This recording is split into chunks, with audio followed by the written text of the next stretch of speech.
Karakteristik bahan pakan meat bone meal atau MBM dari sisi fisik. Meat bone meal atau MBM disebut juga dengan tepung daging dan tulang, merupakan salah satu bahan pakan yang menjadi pilihan untuk sumber protein di dalam ransum ternak unggas.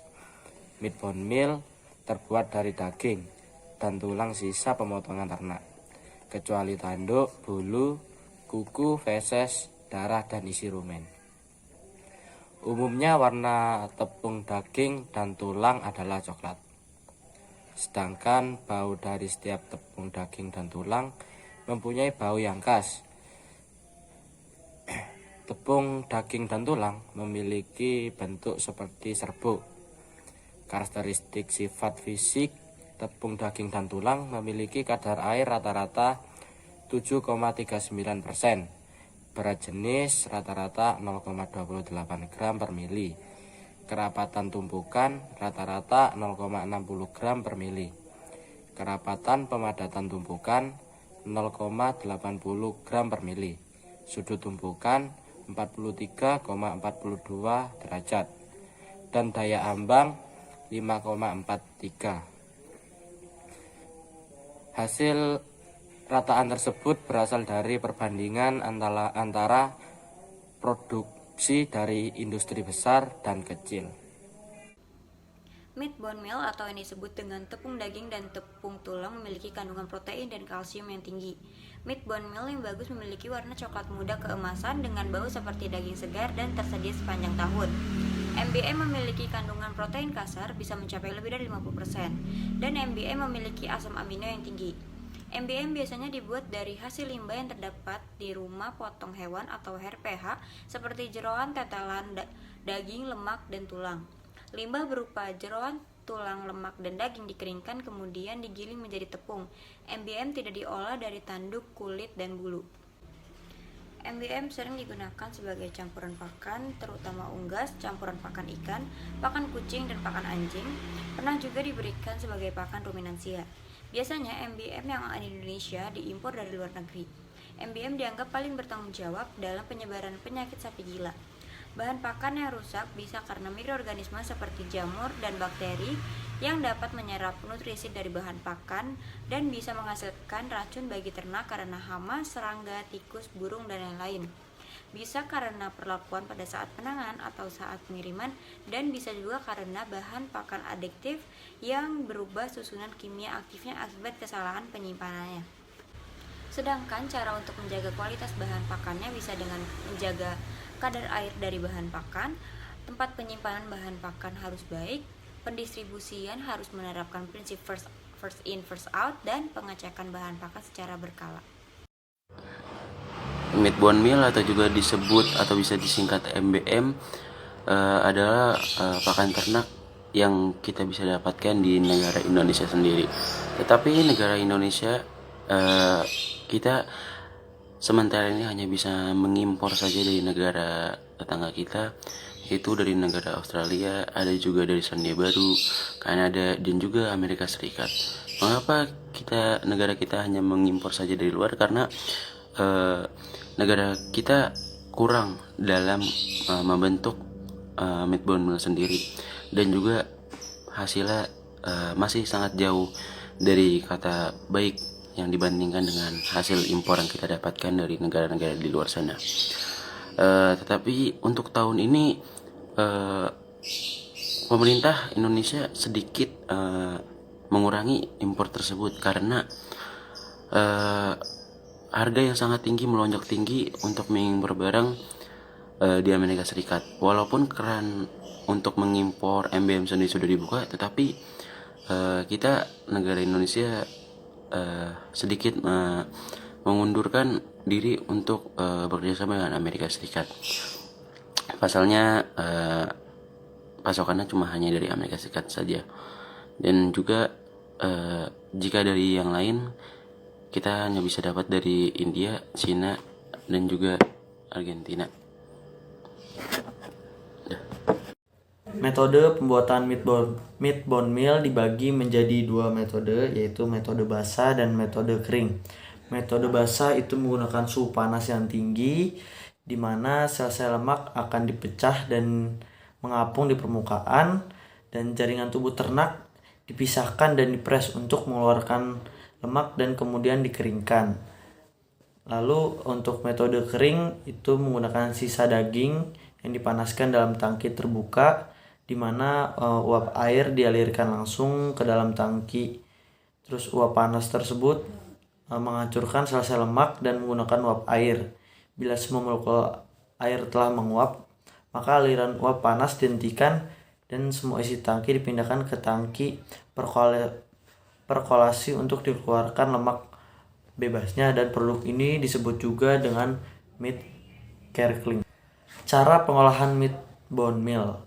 Pengolahan meat bone meal dapat dilakukan dengan beberapa langkah, yaitu yang pertama, sisihkan bahan meat bone meal terpisah dan dari selain daging dan juga tulangnya.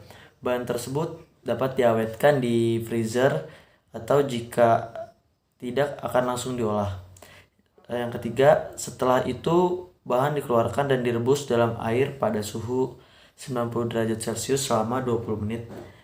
Perebusan ini dilakukan untuk memisahkan daging dengan lemaknya serta menghaluskan tekstur dari daging dan melunakkan tulang. Selanjutnya, tiriskan daging dan tulang yang telah direbus tadi, lalu bahan dikeringkan dalam oven pada suhu 50 derajat Celcius. Terus periksa proses pengeringan setiap 4 jam sekali sampai bahan telah sepenuhnya kering. Lalu bahan dibuat tepung menggunakan mesin. Meat bone meal juga memiliki harga yang lebih murah, tetapi sebagai sumber protein kasar yang memiliki protein kasar sekitar 35-55%, serta kandungan kalsium dan fosfor yang tinggi, sehingga MBM menjadi bahan pakan yang penting untuk ternak. MBM digunakan dalam pakan sekitar 8-9% tergantung dari kualitasnya. Harga bahan pakan protein yang berkualitas tinggi untuk unggas semakin mahal akibat meningkatnya harga bahan baku impor seperti tepung ikan dan MBM. Ketergantungan impor ini pada akhirnya membuat harga ransum menjadi lebih mahal. Kondisi ini menyebabkan efisiensi produksi menjadi rendah. Oleh karena itu, upaya pemanfaatan sumber protein alternatif ketersediaannya melimpah dan tidak bersaing dengan kebutuhan pangan.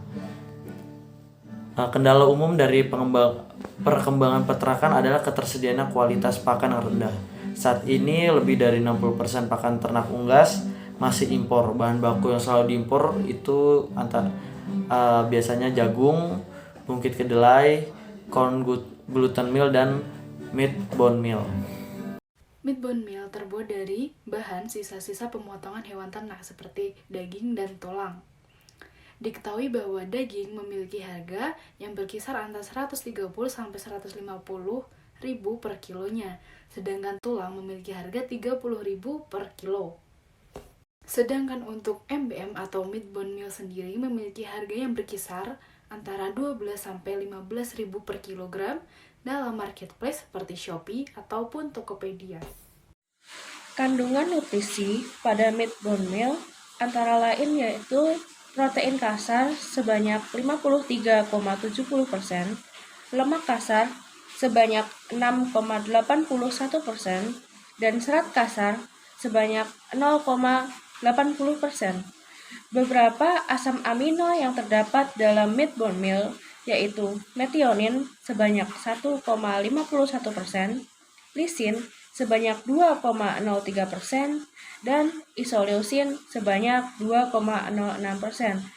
Kemudian, pada meat bone meal terdapat gross metabolisme atau GE sebesar 4.000 kilokalori per kilogram.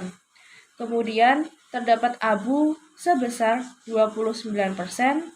Kemudian, terdapat total digestible nutrient atau TDN sebesar 61,31%, dan terdapat energi metabolisme atau EM sebesar 2.770 kilokalori per kilogram. Untuk hasil kecernaan pada ternak, hasilnya dipengaruhi oleh respon ternak terhadap bahan pakan yang dicobakan. Lebih lanjut dinyatakan bahwa hal tersebut karena zat gizi dalam bahan pakan belum mengalami proses metabolisme di dalam tubuh ternak, sehingga belum diketahui pula nilai zat gizi yang dapat dicerna dan dimanfaatkan oleh tubuh ternak. Faktor yang mempengaruhi daya cerna bahan pakan antara lain adalah bentuk pakan, proses pemasakan, komposisi pakan, dan kecernaan bahan pakan. Lebih lanjut dinyatakan bahwa nilai kecernaan bahan pakan antara lain dipengaruhi oleh kualitas pakan, ukuran pakan, jumlah pakan yang dikonsumsi, dan aktivitas enzim pencernaan. Di sini saya akan menjelaskan mengenai kandungan anti nutrisi yang terdapat pada MBM meliputi protein kasar, asam amino, dan lain-lain. Jika ditinjau dari jurnal, protein kasar yang terdapat pada kandungan MBM sebesar 50,4%, lemak sebesar 10%, kalsium sebesar 10,3%, fosfor sebesar 5,1%, TMIN sebesar 2.666 kilokalori, dan asam amino yang meliputi metionin sebesar 0,7%, kristin sebesar 0,7%, lisin sebesar 2,6%, treonin sebesar 1,7%, isoleucin sebesar 1,5%, valine sebesar 2,4%, triptopan sebesar 0,3%, arginin sebesar 3,3%, histidin sebesar 1%, leucin sebesar 3,3%, phenylalanine sebesar 1,8%, teriosin sebesar 1,2%, glisin sebesar 6,7%, hingga serin sebesar 2,2%. Lalu untuk batasan penggunaan dalam pakan ternak sendiri dibagi menjadi dua, yaitu pakan untuk ternak ruminansia dan pakan untuk ternak non-ruminansia. Pemberian pakan ternak untuk ruminansia sendiri di luar negeri harus diberikan secara bertahap karena bahan pakan tersebut memiliki palatabilitas yang rendah. Palatabilitas sendiri yaitu kesukaan terhadap makanan tersebut bagi ternak.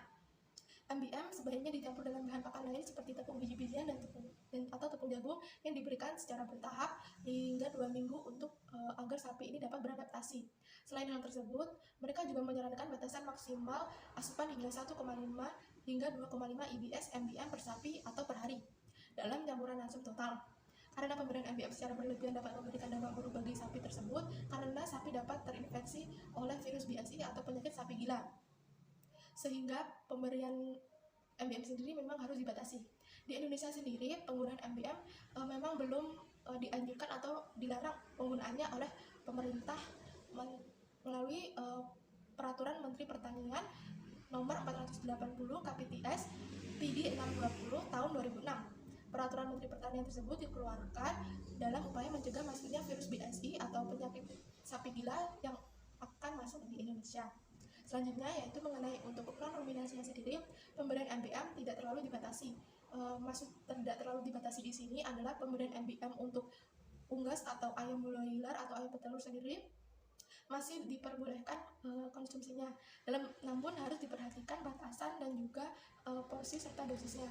Dalam pemberian MBM sendiri pada unggas harus disesuaikan dengan kebutuhan protein pada setiap bobot tubuh unggas itu sendiri. Penelitian Johnson dan Person tahun 1997 menunjukkan bahwa rasio efisiensi protein menurun dari 1,70 menjadi 1. Berbanding terbalik dengan kandungan MBM yang meningkat dari 24% menjadi 35% dalam 2 sampel MBM. Penambahan suplementasi MBM pada ayam broiler atau unggas sekitar 2%, 3,5% hingga 5%. Ini merupakan dosis atau porsi yang tidak terlalu banyak karena yang kita tahu bahwa penambahan MBM yang terlalu banyak dapat berakibat fatal bagi ternak itu sendiri.